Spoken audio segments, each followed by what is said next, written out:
Welcome to the New Planner Podcast, where it's all about helping you successfully enter the financial planning profession and accelerate your financial planning career. This podcast will help you understand the profession, become familiar with the various career paths available to you, and avoid the mistakes that limit your success. Join your host, Caleb Brown, to explore the human side of creating a successful planning career through interviews, personal experience, and insights from the trenches. Let's get started. Welcome to the 228th episode of the New Planner Podcast. This is Caleb Brown, your host. My guest today is Brent Weiss, who is a co-founder and head of financial wellness at Facet. Brent joins the show today to share how his career journey took him from a student athlete at Notre Dame to a financial planner. He shared how he got interested in the profession during his last semester while planning to take a personal finance course. The class ended up getting canceled, but it spurred him into action to do his own research on financial planning and joining the profession. Stay tuned to the end, too, as he shares how he secured his first position and why he left to join a startup and how his career has developed since then. I hope you enjoy this episode with Brent Weiss. Hey, Brent, welcome to the New Planner Podcast. Hey, Caleb, great to see you. It's funny that they're recording. It said, are you okay recording? And I was going to ask you, like, is it okay that we record this session today? Absolutely. Yeah, I think the lawyers made me put that on there. So yeah, been there, done that at a virtual company. I've been hearing that for about 8.5 years now. Glad to have you on here and go back a while, I guess, you and I. So glad to have you on here and look forward to the conversation today. And just start us out with how you, because I don't think you went to school to be a planner. So I did not. No. Maybe just walk us through from the very beginning and then we'll fast forward to your time at Facet. Yeah, I don't, Caleb, I don't even think this was an option in school when I maybe I'm dating myself there. I mean, I'm coming up on my 20-year reunion from the University of Notre Dame. So I'm not even sure if they had like formal programs. I know it's sort of grown like a wildfire here to some extent. I will share this real quick. I'm trying to remember when we met, Caleb, but it was at a conference, and I remember you were giving a presentation, and I remember walking in there and and this isn't because I'm on your podcast, by the way. It's just you actually helped shape the way I think about this industry too. And I was so blown away by the way you were thinking about bringing sort of the next generation of planners in, that I actually said, you know what, I'm going to be a part of this. I went up to Caleb, I think, after that and said, hey, like, how do we just connect and get to know one another? And that's led to a great relationship. So how did I get started? I was a senior at the University of Notre Dame. All right. So like maybe some of people listening to your podcast, not at Notre Dame, but seniors are getting ready to go out and sort of figure out like, hey, what am I going to do in my career? And so I started thinking about this going, well, I just, in theory, went to school for, I don't know how many years, right? 15, whatever the number of years you go to school. And I'm a senior at Notre Dame and I'm coming out with this nice degree and I'm going, great, I'm going to figure out how to make money. But then I'm thinking to myself, what the heck do I do with it? Like they never teach you how to do this thing called money or adulting in college. And oddly enough, my final semester, Notre Dame offered a class on personal finance. Now, I didn't know it at the time. By the way, I didn't know I wanted to be a financial planner at that time. I had gone to interview with some companies, but didn't know I was going to do this. But I ran over and I signed up. Like, this is great. This is exactly what I need. Perfect timing. A week later, I get an email that says, sorry, the class has been canceled. Only 3 people were on the list. All right. Now, the other 2 people, the teacher and the teacher's assistant. Oh, man. And then there was me. And I'm like, this is not fortunate for me, right? Now, okay, here's the kicker. So what I did, I think that was something put in my path to make me realize, hey, you know what? This is a challenge for so many people who are coming into a career. That's also an opportunity. And that is quite literally the thing that led me to start Googling at the time, right? We weren't using AI, search engine, that kind of stuff. But I Googled it and stumbled upon the CFP professional curriculum and designation. And I was like, whoa. You mean I can learn this stuff so I can better manage my own money? I can help other people understand how to do this thing called financial planning and manage their money, and I can make money doing it. And that right there, Caleb, was the inflection point that started my now 20-year career as a financial advisor and proud card-carrying member of the CFP professional community. I forgot about the Notre Dame thing. So nice Sugar Bowl, by the way. Absolutely devastating for a Bulldog fan. But anyways, okay, I'm with you. I can relate to that a little bit, right? Kind of fell into it, stumbled into it. I think you said you got it in 2005. So yeah, there were some CFP programs, not very many of them. Now there's a lot more. And none that I was aware of. It wasn't something as prevalent as it is today. Okay, so you started doing that, and then did you pursue the CFP right after college? Or no, I think you joined a firm. Didn't you join a firm right after school? Well, yeah. So this is interesting, right? So I actually left the University of Notre Dame without a job. And that was by choice. By the way, at the time, the job I eventually got didn't exist. The jobs that existed back then were Morgan Stanley, Merrill Lynch. They were always looking for athletes who could sell, right? It's just like this tenacity thing. I literally had a job offer, and I forget which one it was, but I remember sitting there and I'm like, what do you do? Because I remember I'd looked at the CFP curriculum, but I listened to the guy who ran the branch and he was telling me about this. Like, oh, yeah, we're going to buy this stock today and sell that stock. I was like, what about all these other things that you're doing? Right. And so I was like, this doesn't really fit what I want. Now, fortunate for me, I had family who's like, yeah, take the summer. I spent it at the beach. It was a good summer, but all that kind of stuff. Now, while during the summer, I was also looking around saying, like, where do I find an opportunity? I reached out to my network in baseball and then found somebody in the Baltimore area that I sat down with. And he was, in my opinion, doing financial planning the right way, which isn't done by everybody, right, Caleb? I think we know this. But at the time, he's like, I can't afford you. He just started his own business. And I looked at him and said, I don't care what you can pay me. Just give me a number and we'll make it happen. Because the job I was looking for didn't exist at that time. Now, the good news is for people getting into the industry, younger professionals, let's call it the next generation, the job I eventually found, it does exist today, right? There are larger RIAs, there's career paths, all this stuff is sort of more formalized. They existed back then. You just couldn't find it online for the most part. And that was October 5th of 2005 is when I started in my career. And I'll share this with you, by the way. If there's like one takeaway from anybody listening to this podcast today is find a mentor, find a coach, find somebody who will help you become an excellent financial planner. By the way, his name is Eric Brotman. He's out of Baltimore. I have tremendous loyalty and respect to this guy. He brought me in. He was running a tremendous firm. We built a firm together. He encouraged me to get my CFP professional and said, this is what financial planning is really all about. Now, there's different things, fee structure, all that kind of jazz we can talk about later. But the point of this is that I found somebody who truly believed in me. I supported him in running his business. He taught me everything about running the business. And I used to do trading via spreadsheets and then go plug them into the system like old school stuff, right? But he really encouraged me to excel and to learn and get my CFP early. And I got my CFP designation in 2007. And then I became a partner in the firm at 27 or 28. And that was really a catalyst for what now has been a tremendous 20-year career. Got it. Okay. So you got in kind of as an associate or servicing advisor or something, salaried based.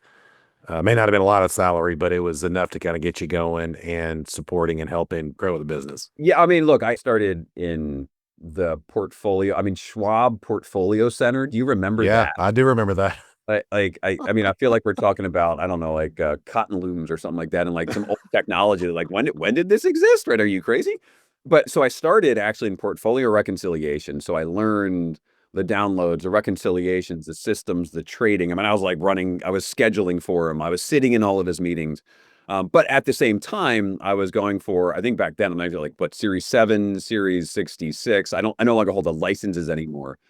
I was getting my insurance licenses. And then eventually once I had that, then I started pursuing something a little more complicated, the CFP designation as well. So like, started early. I mean, didn't really worry about how soon can I become an advisor. And by the way, I think this is rare too, because a lot of times when you join a firm, depending on the firm, I think I should say, Caleb, because this is, back then it didn't exist. It's like, it was sort of like, here's your phone book, go make some phone calls. When I started with Eric, he was like, look, I have a lot of clients already.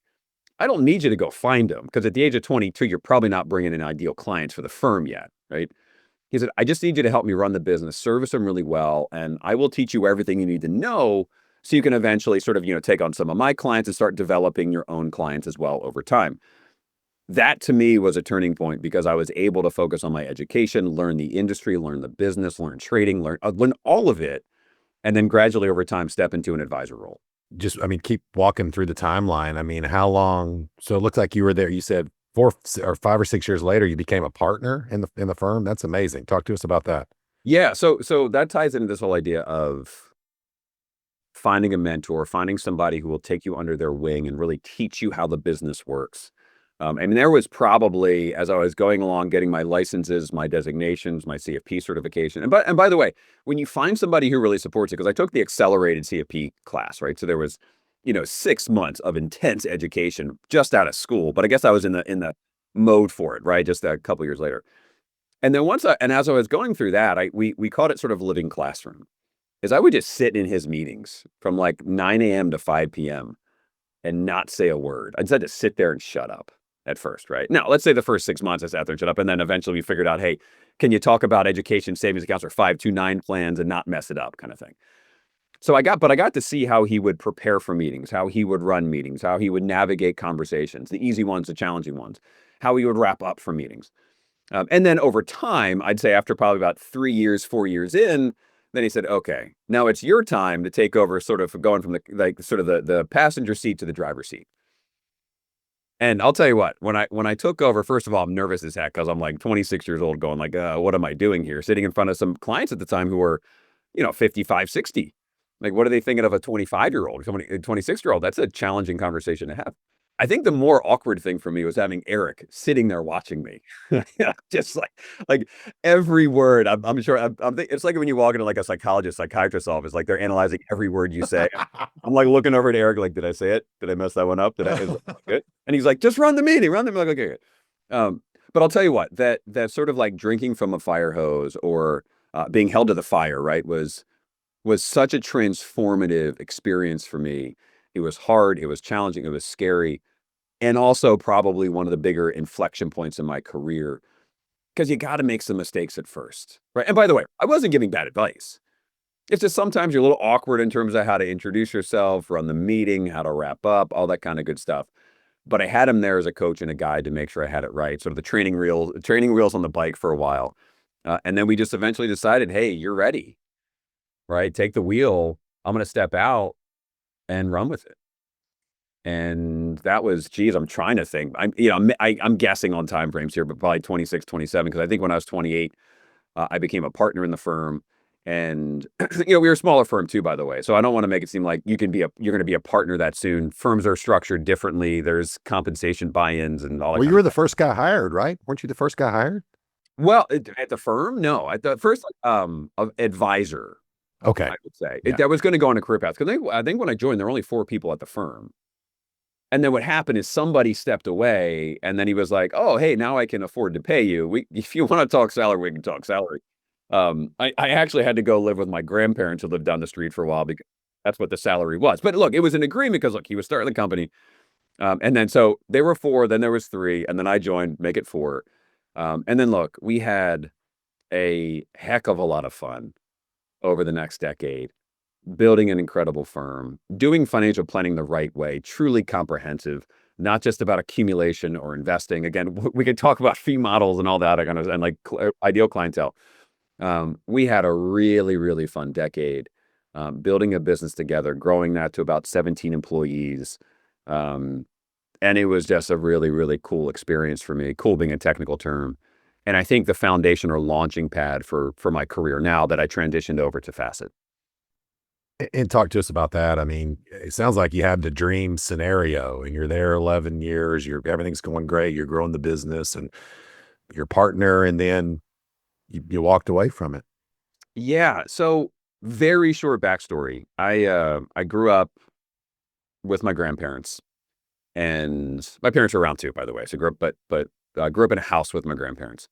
My grandfather never got to retire until his like early 80s. There's many reasons behind that, but they didn't have a ton of money. And by the way, like I had a beautiful childhood. Like I'm not complaining about that.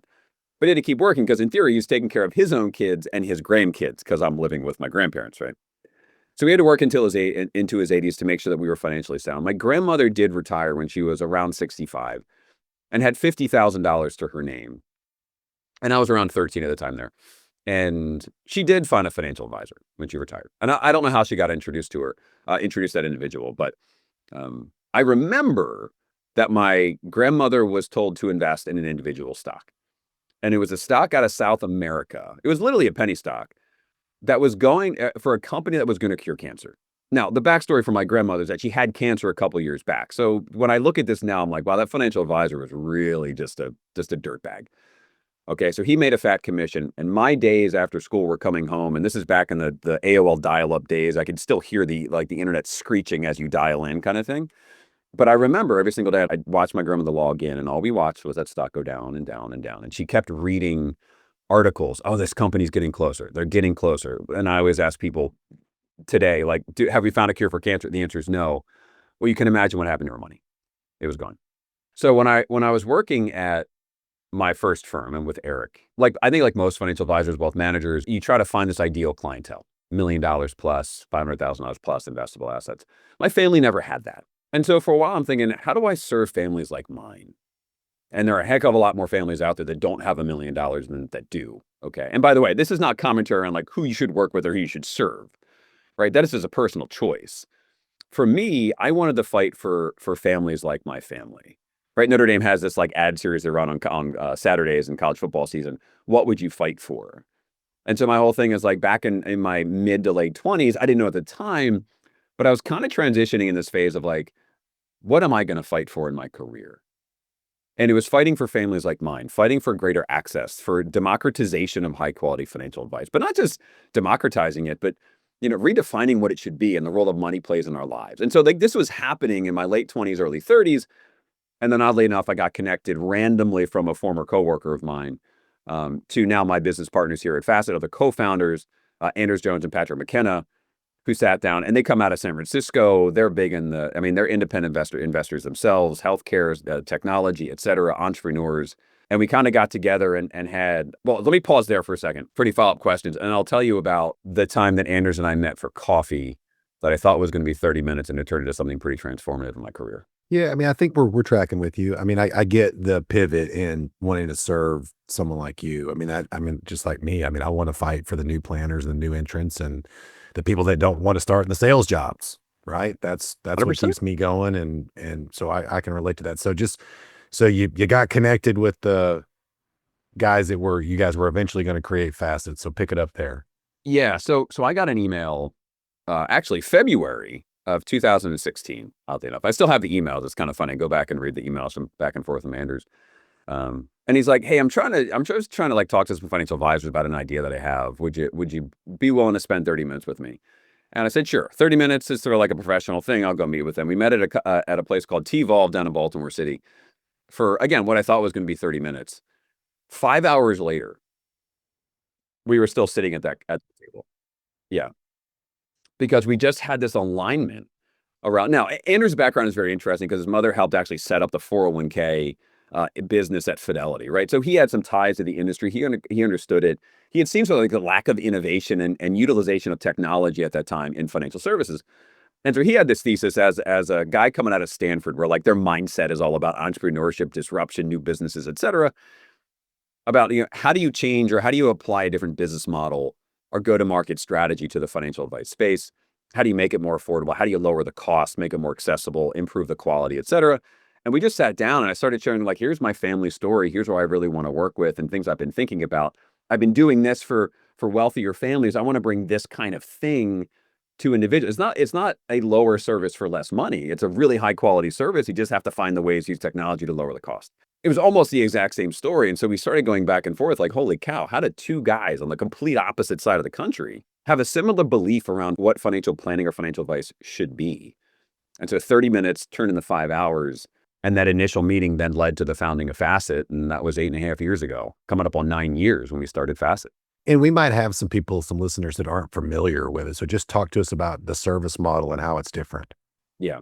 So I always like to start this with not just what do we do, but like, what do we believe? Right. And my belief, our belief at Facet is that our financial health, our financial wellness is just as essential as our mental, physical, social, career, professional health to living well, period. Right. And so when you look at it that way, and we started to say, but far too many people lack access to high quality financial advice, right? Really comprehensive advice. And really the idea of reimagining the role of money that can play in life. It's not just about how much you have, it's what you do with it that matters. It's how you align money to what matters most to you, your values, the things you want to achieve, safety, security for your family, financial independence. And we just started saying, but the service model, so we started with like, what's the quality of the advice? Well, it's disparate. And still today, right? Some people provide asset management, some provide comprehensive planning. And we said, well, what should it really be and how do we make that better? What's the quality of the advisors, as Michael Kitts is, right? One of your partners and co-founders says. It's the people giving the advice. What's the quality of them? Are they CFP professionals? Do they just have a Series 7? Like, are they really qualified to give you the advice? What about compensation models? Now, I will be very honest here, Caleb. I am not a big fan of the percentage of assets model. By the way, I'm a reformed AUM charging and commission charging financial advisor. Okay, full disclosure to everybody listening to this podcast. You've tried it all, hadn't you? Yeah, I've been there. I had to test everything. Look at Facet. We're all about testing and learning as a consumer tech company that's providing financial advice, hopefully democratizing access and redefining it. But like, I'm not a big fan of that model. I think there are conflicts of interest. I think there's a misalignment of who actually benefits as your assets and your wealth grows. Just because you charge 1% doesn't mean you're providing the right advice. And I'll stay away from that today, Caleb, because that's not the point of our conversation here, right? But we just sat down and said, okay, what do we believe this business needs to be to better serve all people, to democratize access to high quality financial advice? How do we use technology? Back then it wasn't AI, now it's AI, machine learning, to lower the cost. What's a better service model, membership, subscription, flat fee that better aligns what members need or want with how we charge and deliver services, right? What is truly comprehensive financial planning? What should it be? And how do we deliver those services? I think the big idea, one of the big ideas we had in 2016 too, was like, let's go completely virtual. So before COVID, before everybody started saying Zoom, before Zoom was a household name, we said, hey, you know what? We can sort of see where advice is going. Gone are the days where you have to take a half a day off of work, drive to the office, meet with your financial advisor. We said, we're going to go to a virtual. I guess looking back, we were true visionaries, not just in Facet and creating a new business model within financial services, but also in terms of seeing the future in terms of virtual advice. So we started out using technology to lower the cost, create efficiency for financial advisors, right? Delivering higher quality service to our members at a lower price point. Virtual delivery of those services, right? Still providing investment management. We manage money. We manage $4 billion for our members today. We don't charge anything once you're a member. We're not charging 1% of that money. It's a flat fee. It's a membership model. And so all of these things start to come together. And I think the funny part of this, Caleb, is if you go out and ask people, like, hey, what should financial advice be? What if we just looked at everything in your life that money touches? What if you could work with a true expert and a CFP professional? What if you could have access to it? I'm not going to say anytime because we're not doing video calls at 2 a.m., right? But you can hop on a virtual call. What if you could use a technology to access your account, see your plan, better sort of build a better relationship with your money? And what if it was actually tailored to you in flat fee? So it's affordable, accessible, better advice, more holistic, comprehensive, and help to do more with your money. What would you think? People are like, that's a brilliant idea. I go, well, that's Facet in a nutshell, right? Let's just walk through a sample client. So you got, 40-year-old, a couple $1,000,000, they sign up. Like, what are they getting? What do they pay? Well, here's the thing. So first of all, we call them members because we have a membership for our flat fee. Okay. Our typical member is not 40 with a couple $1 million. I mean, the cool thing is when you think about, and because one of the challenges in the industry right now is advisors, wealth managers are trying to figure out how do we service how do we serve younger generations, right? Well, our average member is around 40 to 45. Okay. But they're not sitting there with a couple $1 million. Now, by the way, we have those members because they found out about our flat fee model. And they're like, well, if I have $2 million and I pay 1%, that's 20 grand. Well, if I go to Facet, our highest tier service model right now is $6,000. They go, what? 20 versus 6. I'm still getting a CFP professional, still getting comprehensive services, et cetera. But our typical member is probably in their 30s or 40s. They're making good money. They're making six figures. They have investable assets, right? But a lot of it's sitting in a 401k or a 403b. They might have a little bit in a Roth or an IRA. So the traditional wealth management model of 1% breaks down for them. It's like, well, I don't have much to manage today, Caleb. What do I do? It's like, well, that's why we have a membership model. Okay.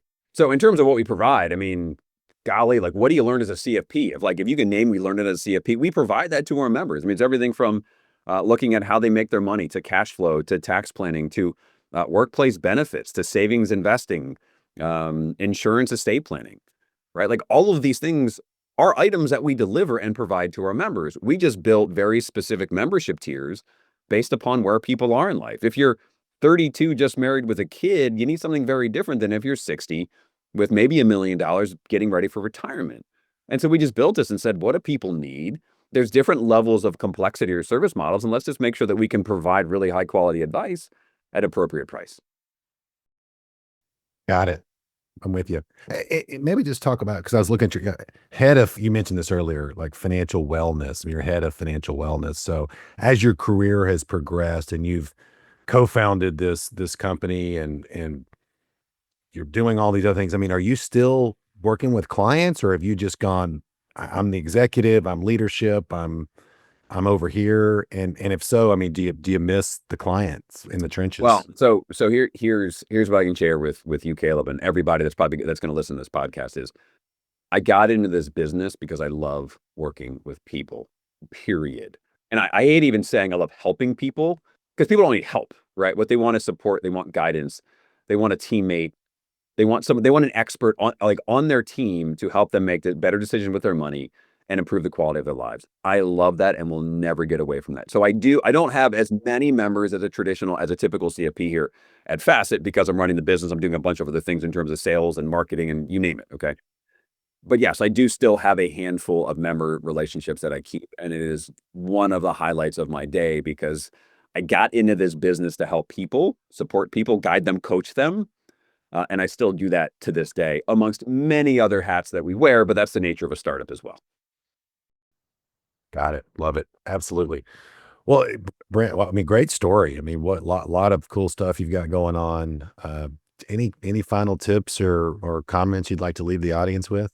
Absolutely. I'm glad you asked that question. So we have a little story here is we started a scholarship here at Facet for African-American Black sort of CFP. I forget the right word the CFP board wants me to use. Candidates. There we go. Okay. Right. Who want financial assistance to pay for the CFP certification. Because they can be like $6 or $7 grand. Right. You're not just don't have that lying around for a lot of people. We just saw our latest class, the 7 scholarship winners. And like, you want to talk about moments that give you chills. Like every single year when you see this, like, golly, we're improving the profession. We're helping people get into this, help more people, expand access, et cetera. One of the things that I said to them is, because they were always asking for career advice, I just said, look, honestly, as you're getting started, work to learn, not just to earn. Because if I go back to when I was 22, 23, and Eric, took a flyer on me and said, can I trust this guy to help me build a good business? He was committed, and we had a commitment to each other. Said, Eric, I will help you build the business you want if you will help me become the planner that I want to be. Being able to have a coach, a mentor, whether it's in your own business, the one you go to work for, or outside, like go to the Financial Planning Association meetings, find somebody who's willing to coach you or mentor you. Hands down, my number one piece of advice for people, if you want to accelerate your career and master your craft early, right? Because by the way, if you go start your own business one day, it can be a lonely profession. But if you find a community, you find a mentor, you really will take your career to the next level very, very quickly. The second thing I would share here is don't overthink it when you're younger, right? If you find a company, don't try to find the perfect fit. You're young, explore, learn, fail, test, do whatever, pay the bills, number one, right? But like, go out there, go to the conferences, call Caleb for crying out loud, follow Michael Kitz's, who is still like, I take Michael Kitz's classes to this day, and I've been doing it for 20 years because the guy's brilliant, right? Those are probably the 2 things that I would suggest. And if there's a third thing here, and not to be too woo-woo or like corny here, but really understand who you want to serve and who you want to help. I don't know where I heard this. It might even be a Michael Kitz's thing or XY planning thing, but the riches are in the niches, right? Find a group of people or a community where you can provide unparalleled value, differentiated value to that group or community, and that will accelerate your career. Far too many advisors go, I'm going to work with everybody. I don't care where you are, what you need. If you can find a group of people that you're passionate about helping and supporting, I think you put those 3 things together. It may not happen overnight, but I think you'll end up having a very, very successful and fruitful career within 5 or 10 years. And you're going to be on the rocket ship to having a wonderful life while also helping some great people out there. Brent, thanks so much for coming on the show. Caleb, my pleasure. And thanks for having me. Thanks for joining us for this episode of the New Planner Podcast.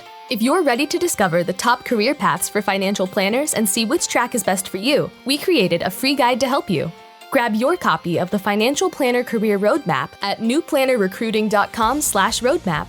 There, you'll also find more tools and resources all created to help you build a successful financial planning career. Tune back in next week for another episode, and until then, we're here to help you succeed.